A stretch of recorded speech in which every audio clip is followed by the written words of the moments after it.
Hi guys, thank you so much for joining me today. This is Baina from Baina.com, and today I'm going to talk about how to inject personality into bland rooms.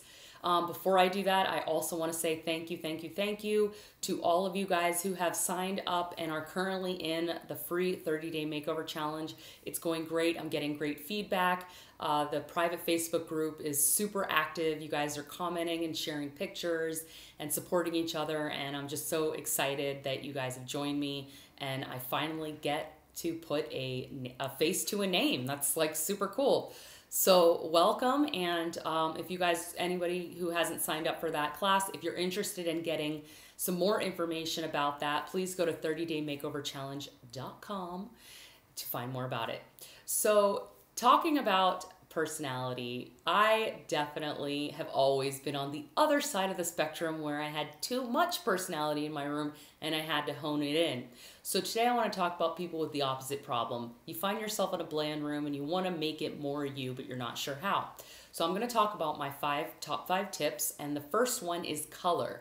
Color through paint is probably the cheapest, easiest, and fastest way to add a real change to your room and add personality. If you don't want to paint your room, you can bring color in through drapery, through accent pillows on your sofa, through rugs, and bring color in through your accessories. I think it's usually pretty good to limit your color palette to about 2 to 3 different colors and use like a white or a cream as your neutral. The color of your furniture, if you have like dark brown or light brown or even like an antique white furniture, that will also help balance as a neutral the extra colors that you're bringing into your space. The second way you can add personality into your room is through art, as you would imagine, and that can be anything from fine art, from paintings, from sketches, from fine art photography. That can really bring personality into your space, and you want to make sure that whatever art you choose, you genuinely feel a connection to it. It makes you happy when you look at it.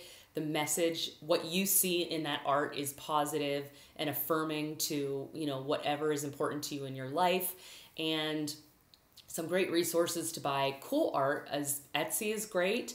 There are other websites, even art.com. I found great prints that I wanted, and sometimes they'll frame them for you.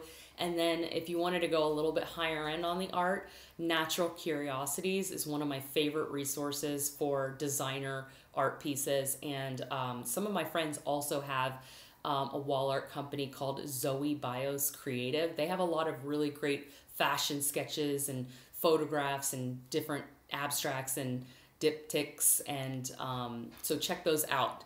The third way you can bring more personality into your space is don't buy your furniture all at the same place. Bedroom sets may sound like an easy fix, a one-stop shop, but buying the whole living room set or the bedroom set really is not very design forward, and it doesn't really say any personality about you.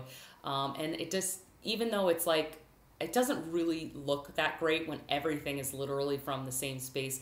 So you want to make sure that you have, you're able to bring in vintage pieces are great for adding personality. And you can find vintage pieces at flea markets or thrift stores, and you'll usually get a higher quality piece of furniture with the vintage piece, and it will definitely add that personality.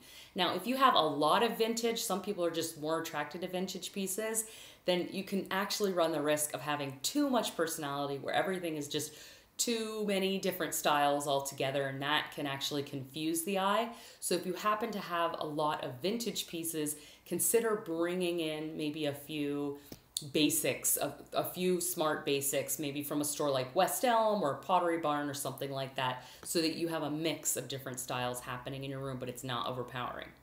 My fourth tip for adding more personality to your space is through collections. Now, if you have, some people are collectors and some people aren't. My aunt has always been a collector, and it's kind of a game that she plays. When she finds one thing that she's really into, then it's kind of like a game that every time she's going to flea markets and thrift stores, she's looking for that. And over the years, she's had all kinds of collections, from skeleton keys she was collecting at one point to these like Buddhist bells. I'm not really sure what they are, but they have like kind of claws on them, and it's like some kind of a bell, and she would just have these big beautiful baskets filled with these bells as decorative items on her tabletop. So collections can be great. They really showcase a lot about what you're into. It definitely has personality because it's so unique to you. And you know, you can display beautiful pottery collections or vases or clocks on open shelving, and it really, you know, it really shows who you are in your home. And the last tip on how to add more personality into your home that's super cheap and affordable and makes your home feel better every time are through plants. Plants are a really great way to soften kind of an empty corner or a space where you need height, but you really don't know what to put there, or furniture would be too much. So consider plants when accessorizing your homes to bring in more nature, more natural, clean air, and just to add personality. Right now I have a fern that is hanging from the ceiling in my bathroom over the tub that was just previously looked a little bit too empty, and the fern just brings life into the space. And when you come into the bathroom, you wouldn't necessarily be expecting to see a plant, so it's always kind of a pleasant surprise. I've mentioned this before, but fiddle leaf fig trees are probably one of the most popular plants that interior designers use in their spaces because they're so easy to they thrive indoors. They're so easy to keep healthy, and they have really big green leafy leaves that look really great, and they usually grow pretty tall. So if you need some height in a corner, you just need a corner to feel a little bit more welcoming in your home, you can put a fiddle leaf fig tree, and you can put that actually like in a woven basket or in a pot that you pick up. So those are my tips. I hope that was helpful. Thank you again for joining me for the 30-Day Makeover Challenge. Feel free to check that out at 30-Day Makeover Challenge should you feel so inclined. And if you like this video, please hit like. If you would like to subscribe, please hit subscribe. And I will talk to you guys again next week. Bye.